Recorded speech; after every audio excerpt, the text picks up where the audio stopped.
Now the filtration techniques, practically which we can use the filtration technique, and what is the filtration and how we can apply the filtration with the use of the some different kind of the impurities from the differentiate from the solid from some organic material, or maybe we can also see the size of the virus on the basis because of their biochemical properties with the filtration techniques. So what is the filtration? A technique used either to remove some solid impurities from an organic solution. Any of the organic solution, we can just isolate them from the solid impurities in the different way, and then we can see that we have filtered our desired thing. Or to isolate an organic solid, maybe you can also isolate the organic solid on the basis of the filtration.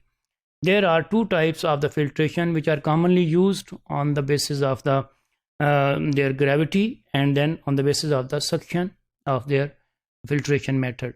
So we will study them just one by one, the gravity filtration and the vacuum or suction filtration. The gravity filtration is the method of choice to remove the solid impurities from an organic fluid. Here you can see just in the structure that you can just choose any of the pore of that for the filtration, and on the basis of the gravity the solid impurities will just retained, and solid and organic liquids will be just differentiated from the solid impurities.